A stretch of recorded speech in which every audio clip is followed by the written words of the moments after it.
5. Curry hits a three. 4. Houston with a drive. Deep left field. 3. Patrick hit by Watt. Sack number 10. 2. Messi with a record-breaking goal. 1.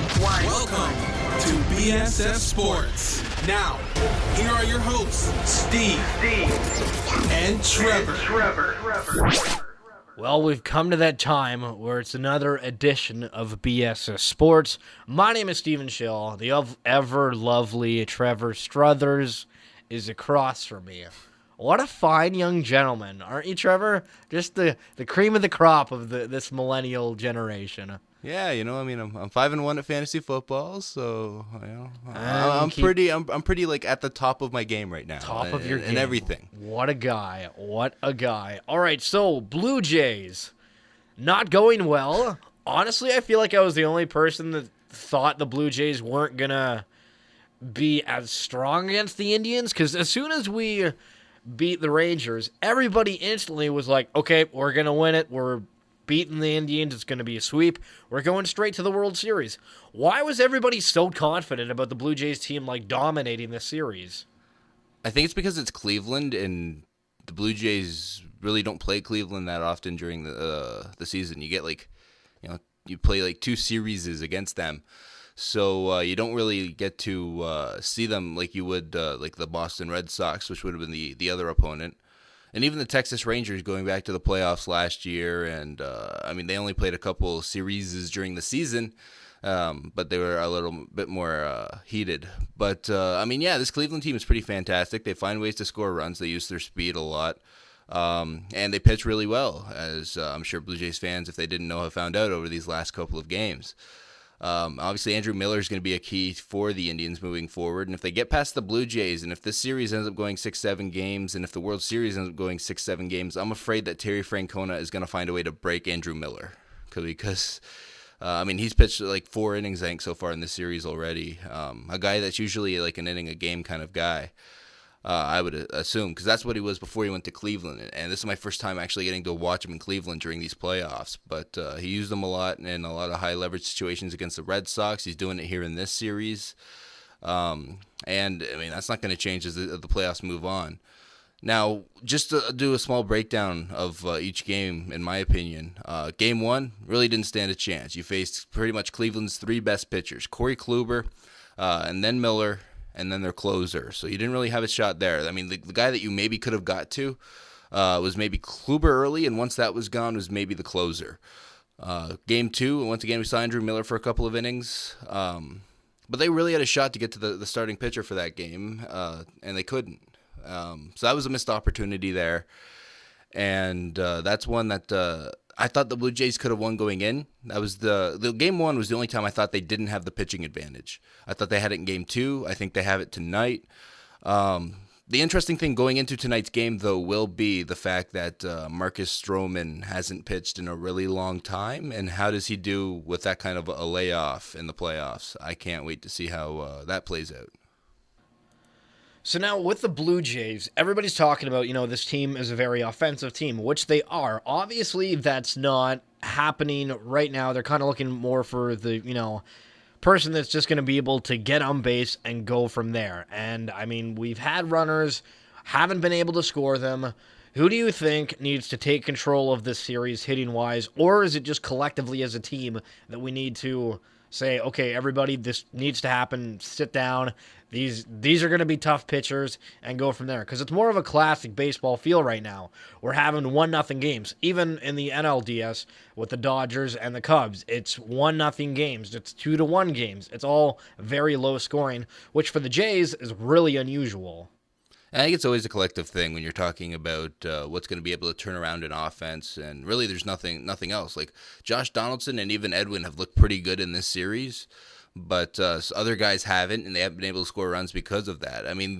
The one case in the series where we've seen a guy pretty much run the offense was Lindor in Game 1, where he had that 2-run homer, and that was the only offense that we saw. Surely, Game 3, if it's a shutout similar to that, which it probably won't be, but if it was, then yeah, sure, one guy can win the game. But if this is going to be a successful team that finds a way to win this series, they're going to need all of the top 5 guys in the order going. And Bautista's in a bit of a slump. With that being said, he only has like 3 hits, but I think 2 of them were homers, right? So when he's connecting, he's really connecting, but he has to connect more, and that's the thing there. Russell Martin's another guy that struggled, just moved down in the lineup for Game 2. I imagine that'll be the same for tonight. And Tulowitzki, though, is also a guy that's finding a way to still kind of keep the bat going, along with Edwin and Donaldson. So they have a few guys that are like there, but they need the rest of the lineup if they want to be able to cash in on opportunities. And speaking of the rest of the lineup, Justin Smoke, who we haven't seen in a while, is back in the lineup. Devin Travis with a knee injury. And so basically the fact of having Justin Smoke gives you kind of an extra option at first base. You can, sit Edwin Encarnacion if you want at any point, which you probably don't want to do. But with that being said, is it a big deal that Devin Travis is out? And how big of a deal is it if it is a big deal? For the offense that's struggling right now in this series, it is a pretty big deal because he can hit. And that's the thing. Darwin Barney and Ryan Goins really can't. We saw Darwin Barney could hit when he got really hot during the season. I don't expect that to happen now when you're facing everybody's best pitcher. But you're probably going to face Andrew Miller for another 2 innings tonight. And Lord knows that situation's going to develop. But offensively that's a loss. In a way, though, it's kind of a win defensively, especially because Devin Travis was so banged up. His defense, no doubt, was going to suffer regardless. And Darwin Barney has won a Gold Glove. Ryan Goins, if he was around long enough, probably would win one too. And so defensively, it's a win. And so it's not a complete loss because they're just healthier than Devin Travis, even if Travis was playing right now. And it's tough for Devin Travis. I mean, this is a guy that said not that long ago he just wants to play, have the chance to play postseason baseball. He missed last year's postseason. He got a chance to get into some games this year, but ultimately now his season's over.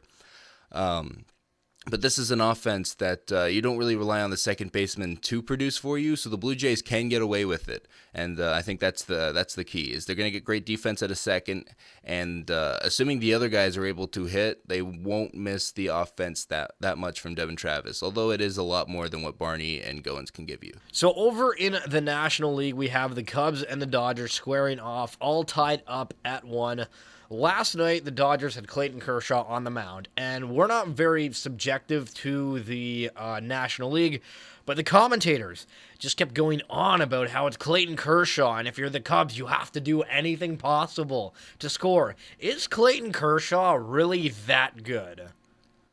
I mean, he's no doubt the best pitcher in the game right now, and so if there's a pitcher that you would say that about, it would be Clayton Kershaw, and it seems like he's that good. I mean, he had a perfect game broken up in the 5th inning last night, so he always seems to be fantastic, and the Dodgers are definitely using him when they can because he's pitched a lot this last week, obviously, with 2 starts and then that relief appearance in Game 5 of the DS, so he's fantastic, but the Cubs' offense is also pretty fantastic, and so I love that matchup, and we'll probably get to see it again, and I can't wait for that. But they're definitely going to play that up because Clayton Kershaw is the best pitcher in the game, and that's pretty much unanimous in my opinion. I feel like we have kind of a weird thing going on with this National League Championship Series. You have the Dodgers, who pretty much for, ever keep making the playoffs, and then you have the Cubs, who haven't won the World Series in the 100+ years at this point. Do you think that America is all rooting for the Cubs at this point? It's interesting because the Dodgers have the biggest payroll in baseball, which in a way kind of makes them the evil empire, similar to what the Yankees used to be. The Yankees. So they're kind of like that evil empire in a way. And so for that, that kind of makes you want to root against them. I feel like everybody is wanting to see Clayton Kershaw pitch a lot except for Cubs fans. So, maybe you want to see the Dodgers get through just because it means more dates to watch Clayton Kershaw pitch. Because as a guy that watches the American League all year, I only get to see Clayton Kershaw pitch every now and then. Like when they have that big national game on Sunday, the Dodgers aren't always playing, and Kershaw, even if the Dodgers are, it might not be a start day, right? So there's that. But yeah, the Cubs are definitely a story to try to get behind. They're a fun, exciting team to watch. They have some young guys that really control that offense. Obviously, Chris Bryant is insane, and they get a home run from essentially a bench player that grand slam in Game 1. and they're just an exciting team to watch, and it's a fan base that's been starved for a championship team for, obviously, as you mentioned, a long time, over 100 years. It would be one heck of a news story if they do win the World Series. It's only, what now, like 2 or 3 years after Back to the Future predicted win the World Series? All right, so I don't really want to talk about this more because TSN has blown this completely out of proportion. Auston Matthews, drafted number 1 overall by the Toronto Maple Leafs. If you haven't heard, he scored 4 goals in his home opener. But he scored 4 freaking goals. Like, that is pretty dope. I mean, like, that's insane to think about it, like a rookie. Like, there's very few NHLers as a whole who have had 4 goal-scoring games, let alone on their debut. TSN blowing this out of proportion. They're already saying Auston Matthews is going to be the greatest Leaf of all time. Bobby Orr will never be, like, nobody's going to beat Bobby Orr for the greatest Bruin. Nobody's going to beat Wayne Gretzky for the greatest Oiler. Oh my geez, Auston Matthews, Auston Matthews. And then we get the next game, and he doesn't do anything. So what is your take on it, being a Senators fan? So you might be a little biased, and that's okay. But what's your take on this whole Auston Matthews situation? Well, I definitely saw that 4-goal game, and it was interesting. So I was not watching it with Leaf fans per se, but I was definitely interacting with them over social media. And it's like the first goal happened, and all my friends were messaging me, someone Snapchat, someone Facebook, letting, like, oh, Auston Matthews scored, right? And it's like, yeah, but it's like, for his first NHL goal, that was incredibly underwhelming, because it was just going to the net and finishing off a play on a nice pass.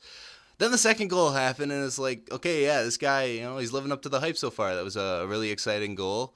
I took the puck away from Erik Karlsson. That's not the first time or last time that Karlsson will give the puck to somebody like that, though. And then, yeah, he scores 2 more after that. So obviously he had an insane game. Never been done before. So for that argument there alone, maybe you could...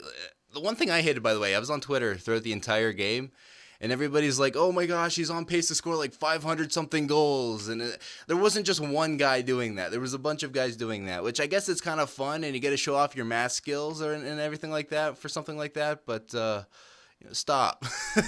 Because he is not going to score, obviously, 500 goals. Nobody's ever going to score that much. Wayne Gretzky didn't, for crying out loud. So, I'm talking about in one season. But yeah, those 4 goals... that's never been done before. So maybe he does deserve for that one game to be compared to the greats, considering you have nothing else to go off of that level for what he's done. But now it's going to play out like he's going to play out like a normal rookie at this point. And who knows if he ever has a 4-goal game for the next 5 years. It may not happen because that's incredibly hard to do. The thing that annoys me about this situation is Auston Matthews. He was scouted, and he was, this guy's going to be good. We all knew that. But the amount of sheer, okay, this guy's the greatest rookie in the game that anybody's ever seen, and just the stories that came out of it after a single game was so ridiculous on so many fronts that it just felt like the sport was caving, and it wasn't like they were accepting that, hey, this is a kid, this is the first game. Goaltenders are getting used to things. I know there's the preseason, but everybody's still finding, their rhythm. The guy started off on a great feat, but in preseason or anything, it wasn't like, oh man, this is going to be the greatest NHL player ever. But after one game that means something, the start of the season, everybody knows the start of the season kind of means something, but not really. It tells you, oh crap, we're in trouble, or okay, we're going to be all right this season. But it just was ridiculous. Yeah, it didn't help as well, though, that the Leafs also had like 2 days off before they played on Saturday, so that's all they could talk about was the game from Wednesday night.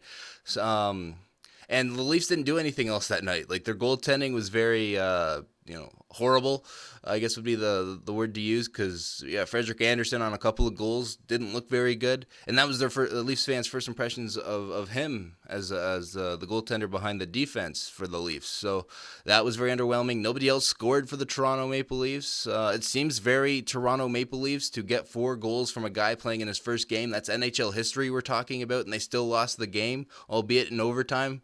They still, only ended up with a single point.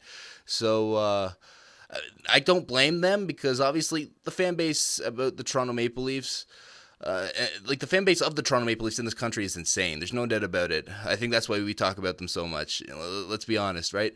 There are Leaf fans everywhere. They always want to talk about their favorite team. And so that's why Sportsnet, TSN cover them like there's no tomorrow.